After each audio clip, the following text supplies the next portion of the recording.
Hello and welcome to the Business Advocate. My name is Russell Carrier. I'm the owner of First Choice Business Brokers of East Tennessee in Nashville. We have a special guest today. We have Summer Goldman with Dixon Strategies. She is an COO. And actually, let me make that a little bit clear. She's a fractional COO. If you don't know what that is, tune in. This is what we're going to be discussing today. Summer, welcome to the show. Thank you for having me. Oh, it's my pleasure. I am really looking forward to this. Uh, and as people have listened to the podcast, they know I believe in networking. And I've been networking now about a year throughout Tennessee.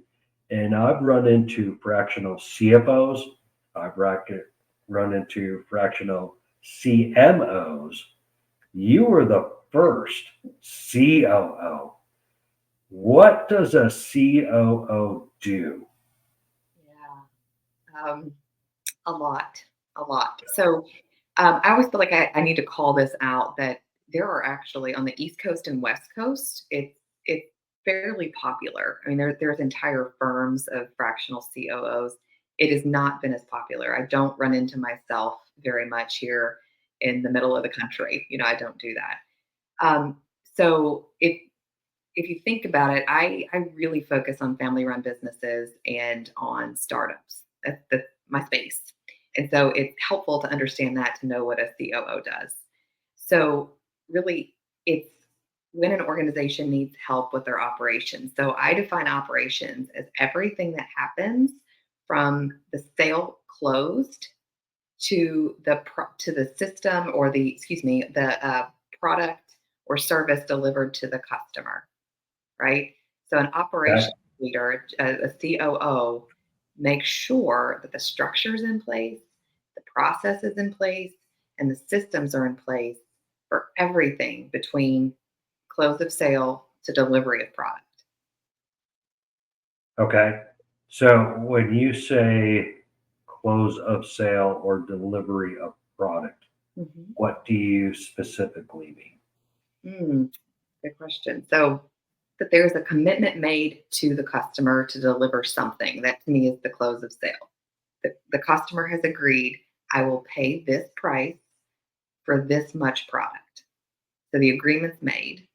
And then there's this whole team of people in the middle, but after that, but before delivery, that actually make sure that it happens. So they make the widget, they prepare the service, whatever that may be, but all of that in the middle is operations. Okay. So I'm thinking about what you're saying here. Mhm. I'm thinking of a business in that middle layer from sales to delivery. And Mhm. that's what you're specifically talking about, correct? Yes. Okay. So what a COO does is, and I don't mean to speak for you, but I'm just trying to clarify, Sure. you're making sure that the process is in place to make that run efficiently.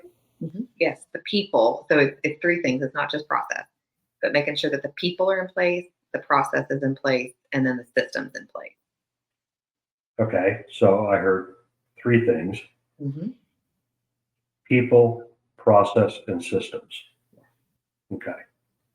So as a business owner, let's discuss those three areas. And every business is different, but at the same time, every business is almost the same. So when you say people, what type of people? I mean, what are you looking for when you walk into a business and they're struggling? Mhm. What is the people side of it? That's the biggest part. I'll be honest. The people part ends up being at least 50% of the work. And it's really two buckets. So do you have the right people? So that could be, do you have the right skill set? That could be, do you have the right number of people? Right. And then do you have them in the right seat? That's the other piece of it. So are the people the right skills in the right seat? Is it structured appropriately? Are the handoffs within the process? Are they appropriate? Um, and then you start to get into the whole leadership piece. Like, what's the culture like, right? Like, who's really influencing the organization? I mean, you dive deep when you go into people, and that's why it ends up being the majority of my time and energy for sure. Okay. So you go in and investigate what they have in place. If they're missing a person, a people, you point that out. Um, is this something that you would actually help them find if they don't have it? Or you just point it out and let them do the work? I point it out and let them do the work. Of course, I'm there to support and advise, but I am not an HR expert. I know just enough to be dangerous. I know all the words that I should watch for. But that's actually one of the when I'm deciding whether I'm going to work with a new client, one of the questions I always ask is, "What's your HR partner like?" It could be outsourced, it could be within the organization, but that's a question I ask because I inevitably pop up with people challenges or observations or recommendations. Okay. Very good. Yeah, you're not a fractional HR. Nope, but I work really closely with some good ones. So Oh, yeah, awesome. So you can actually refer somebody. I can. Awesome. See, this is why networking is important. It's critical. Yeah. So the third or second piece was process. Mhm. So as a business owner, when again, now I've got my people in place, how would an owner even begin to analyze their process? What are they looking for? Waste is my favorite thing. That's my favorite thing to look for. So I have a firm belief that 99.9% of people come to work every day wanting to do their best work. Okay.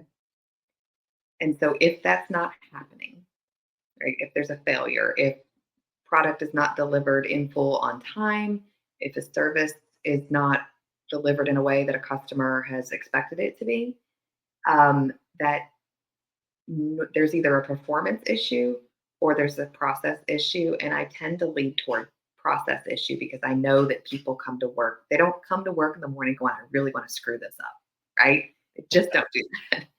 And so taking a deep look at process and really looking for waste, um, looking for opportunities for error, right? Like if there's a communication issue, or if we're building a widget, do they have all the parts on demand, right? Do they have all the tools that they need? Um, if are are there processes that are manual that should be automated? You're looking for all these opportunities for error and waste, and you eliminate as much of that as possible. And very often that will alleviate the problem. Um, I don't, I think it's unreasonable to think that you can get to like 100% perfection. But we're always looking for progress. And those are, looking for waste and error in the process is a great way to get progress. Okay.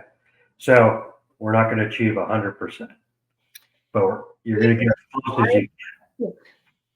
You can try. As long as there's humans doing the work, there's opportunity for a mistake to be made, and that's okay because working with the humans has a lot of upside. Okay. So when you're looking at these processes, Mhm. and I work with a lot of business owners, and they're wearing multiple hats. Yeah. And so I find a lot of times the process is not near 100%, number one. And I find that I'm trying to say this correctly. I'm just going to say it. Okay. Business owners don't even know what the process should be to begin with. Mhm. And it can be overwhelming to a business owner to even consider this. Is this something that you do in bite-sized chunks? Is that what you recommend? So, yes, absolutely. I'm not a proponent of, overwhelming any organization with change management. right? So it's not taking a process from use a blue pen at 2 o'clock on Tuesday to use a red pen at 1 o'clock on Wednesday, right? Like that's a start stop. That's easy. But the talking to the folks that prefer blue over red and making sure there's enough red pens and potentially taking away all the blue pens and talking about why, like all of that is hard. It's the transition that's hard. It's not the change that's hard.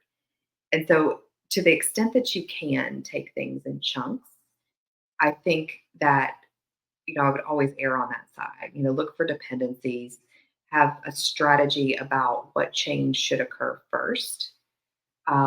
Potentially have, I'm a big proponent of a tester change. So, something that's relatively small just to test the change management process in an organization.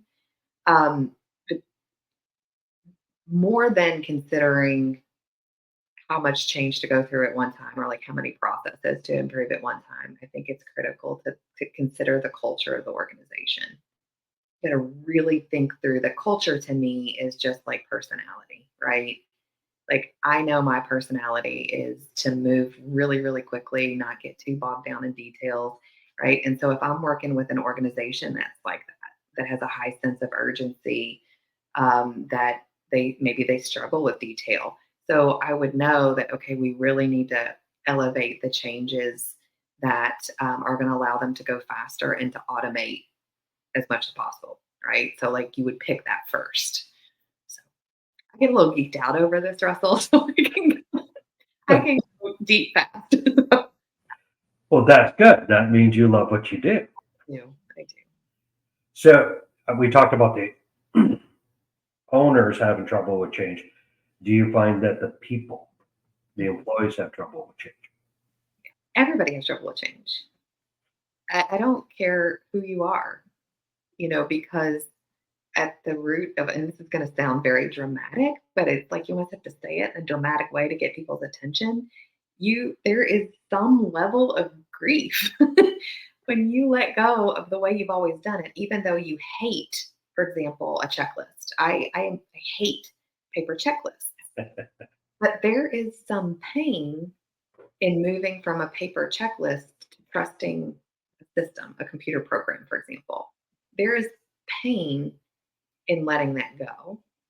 And there's a great quote. I love this quote that people will not change until the pain of staying the same is greater than the pain of the change, right? So pain is on both ends.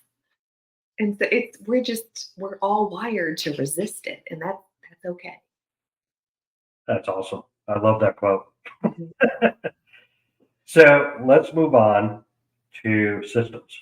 That Mhm. is your third component. Mhm. What does systems mean to you? Oh, that could be anything. And it's the smallest component. When I say people process system, I'm intentional with the order. Um, because I believe that systems come last. A lot of people will jump to systems first. So systems could be a computer program, which it could be an ERP. If you're at a manufacturer, it could be an ERP. It could be some project management tool like Asana or Monday.com. It could even just be the way that parts are delivered. If you're making a widget that has 4 or 5 parts, how are parts delivered to the person that's making the part, right? Like that can be a system. Um, but it's the last component because the system should be selected to support the people who are doing the process. So the system supports the people and the process. And so, but what happens sometimes is people get really geeked out over a system.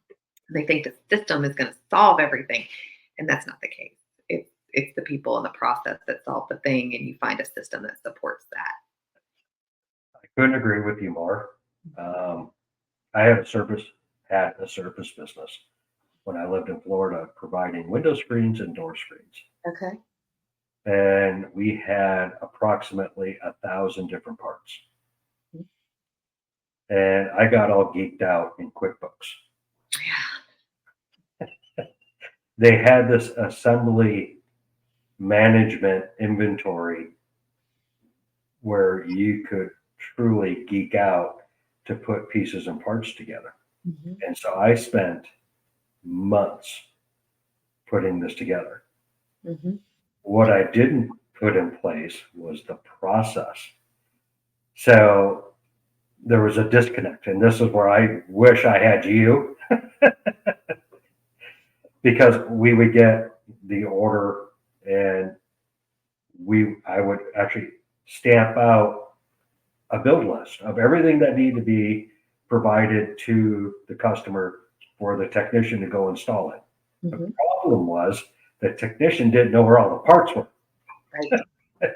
It wasn't automated. Mhm. And so inevitably they'd get out to the client site and not have all the right components to do what they need to do. Mhm. So I can relate to this wholeheartedly, that people process systems. Yes. In that It, order. it makes perfect sense. Because you, and I don't care what business it is, if you're missing that middle component, it doesn't matter what people you have and what systems you have. If the process isn't determined, Mhm. you're still going to be having waste, as you said, Mhm. of time and resources. Yeah. So when I think about businesses and owners, when they're looking at their business as a whole, I touched on it earlier, they're wearing multiple hats. Now, I know you said people, process, systems. I got to remember this now. In order, when should they call somebody like you? Because There's a difference between when should they and when they actually do. So, so answer that. mhm. Yeah. So, yeah. Ideal world is I get called before scale, like when there's a preparation for scale, right? And so that's an opportunity to do an analysis on the people, process, and systems in a smaller way, right? When the stakes aren't quite as high. So that would be ideal. Now, but that's not real world.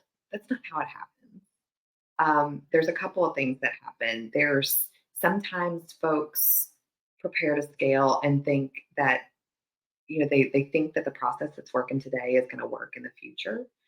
But there's also, and this is one of my favorites, is unanticipated scale, right? Like all of a sudden your product blew up on TikTok, or like all of a sudden there's a change in the economy that's made your product like boom.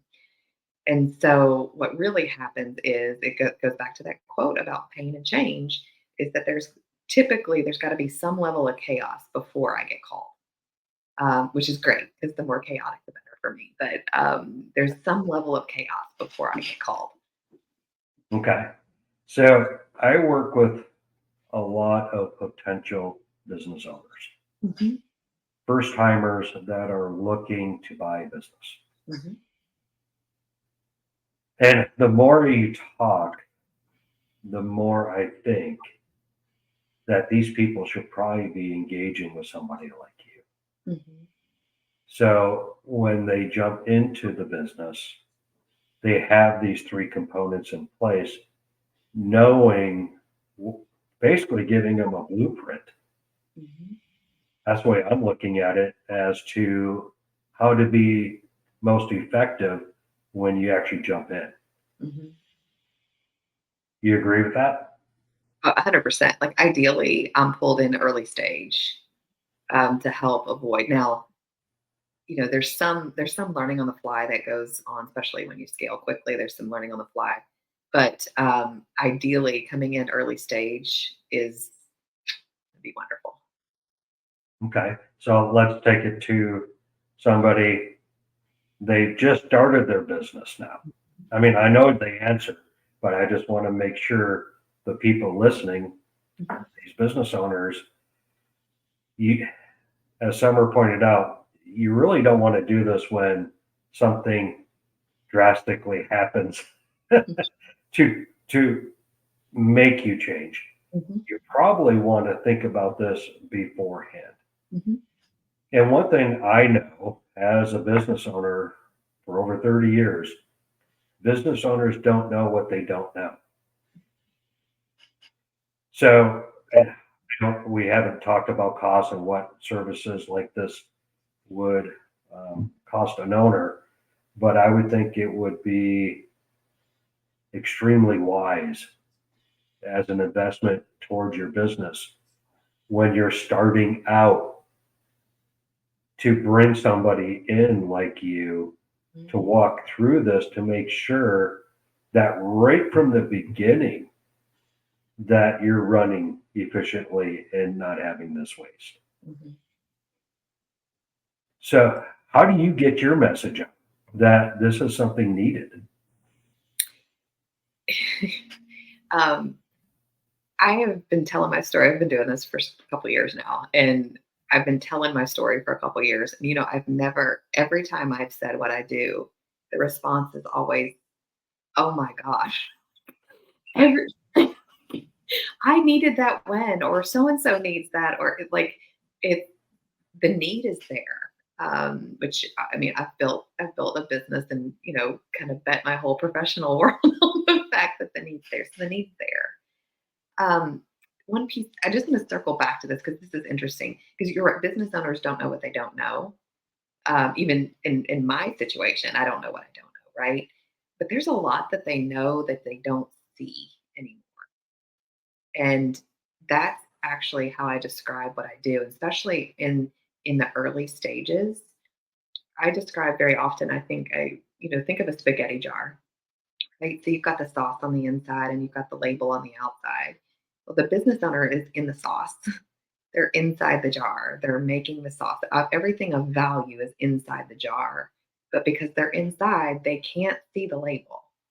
And so you bring somebody like me in that's going, you need basil. You forgot the basil. You have somebody like me outside reading what the label says, and it's like all of a sudden they're able to see what they know but can't see. And so I just read the label. That's it. And I think that goes back to business owners wear too many hats. It is absolutely, they're going 100 miles an hour. It's no fault of their own, and they're always doing good work. They're doing good work and they're passionate about the business, and they get a little stuck in the day to day, and somebody like me can come in and kind of pull them up a little bit and take care of some of the things that allow them to go work on the business rather than in it. 100% agree. And I've said this in many episodes Mhm. where when you have a third party that comes in, they have a different lens that they're looking at the business Mhm. than the owner or even an employee because they're working in it, as you just pointed out. When you have an independent third party come in, they see things in a completely different way. Mhm. And I mean, you just pointed it out that may know Mhm.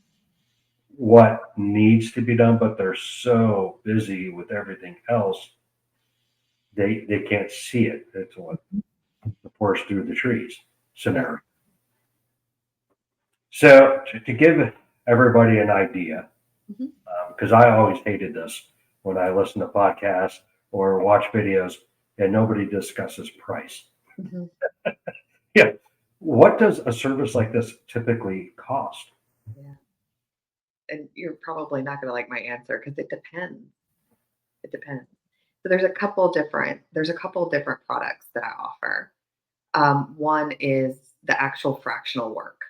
Okay, so I sit in the seat. I am the COO. There are folks that I'm leading, but it's a contract, so it's a 1099. I'm not a W-2 employee, not taking benefits.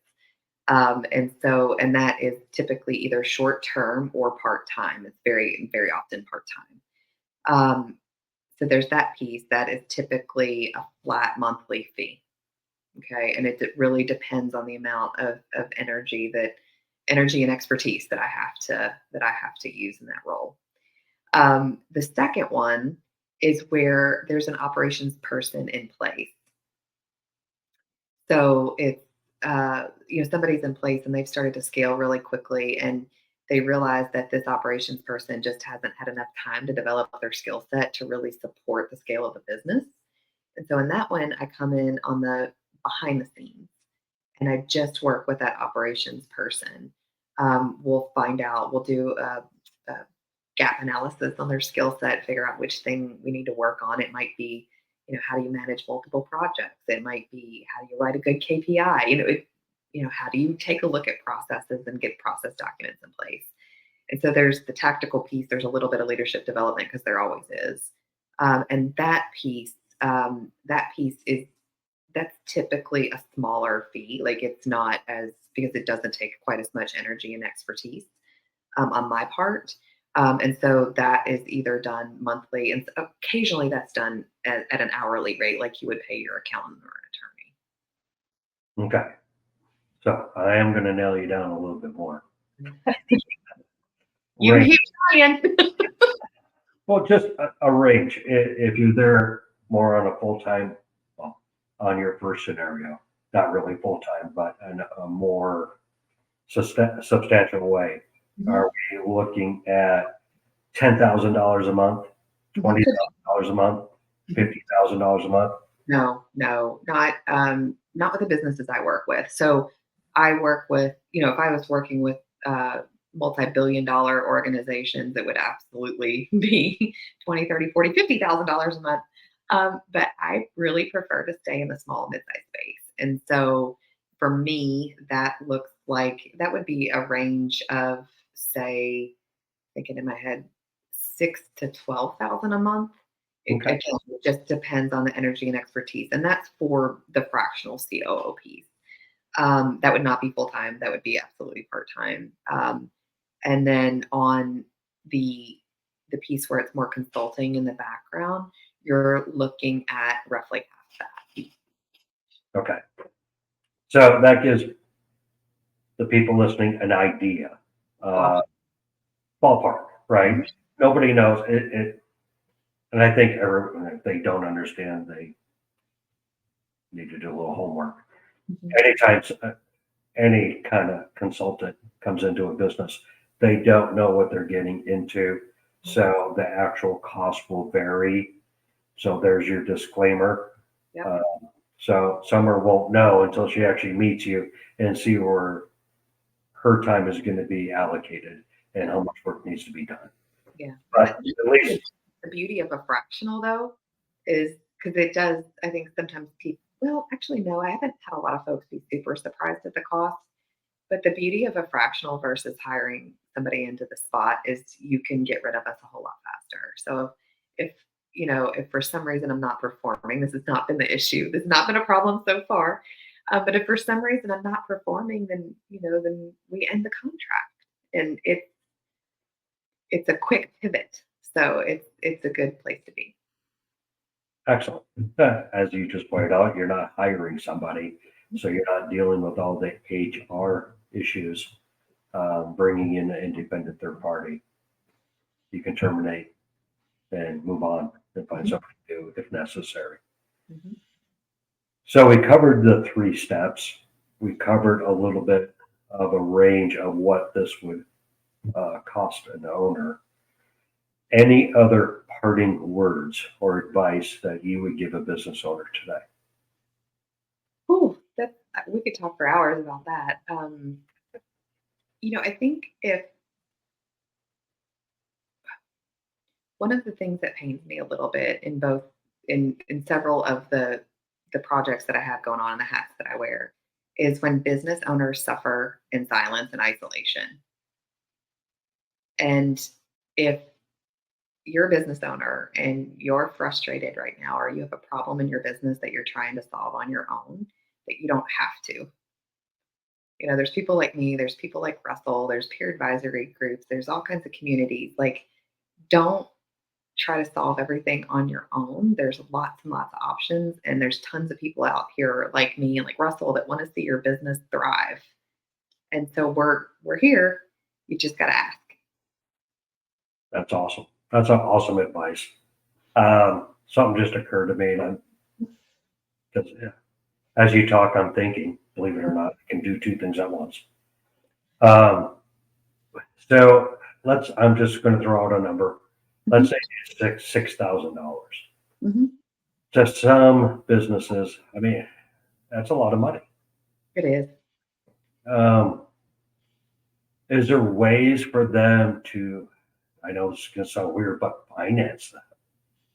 I mean, have you seen business owners go and get small term loans, anything of that nature where they can actually break this down so they're not having to foot the bill up front, but they can get your services? I haven't run into that situation yet. Um, I would imagine there's some support through the Small Business Administration, but I'm really guessing there. Okay. So I don't know. Yeah. I'm going to throw this out there. I'm not a finance company, so please don't call me and ask me for financing. But we work with a lot of lenders in our business. So if you need some recommendations, contact me. I'll be happy to point you, which I hope is the right direction.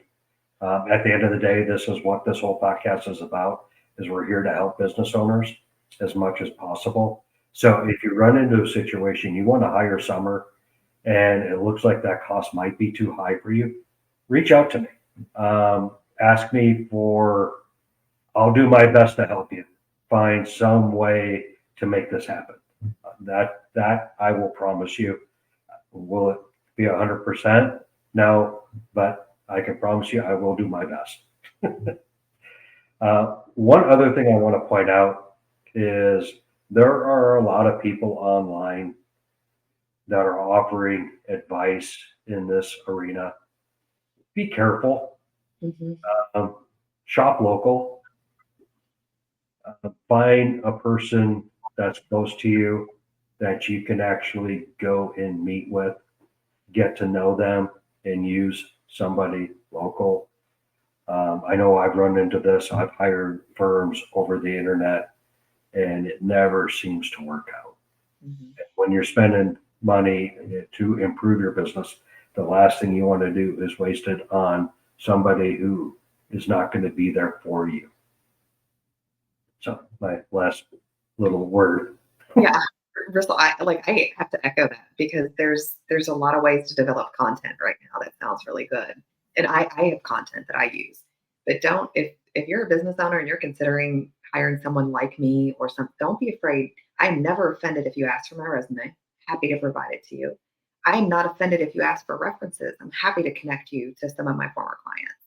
And I can't imagine anyone else in my space that wouldn't feel the same way. Awesome. So Summer, if people have questions or if they want to contact you, what's the best way for them to do that?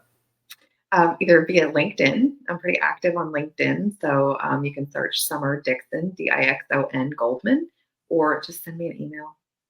It's summer@dixonstrategies.com. Thank you so much, Summer. I greatly appreciate you being on the show today. Everybody that's listening, thank you so much. We appreciate it. If there's something that you would like to hear more about, please let us know. This content is for you. It's not for us. We do this to try to help business owners. That is our goal here at the Business Advocate. We will be posting this on YouTube if you want to see what our mugs look like. Look us up, the Business Advocate Podcast. Hopefully you find us. Leave comments. Let us know what we can do to make this better. My name is Russell Carrier. I'm the owner of First Choice Business Brokers of East Tennessee in Nashville. You've been listening to the Business Advocate Podcast. Thank you for tuning in. Have a great day.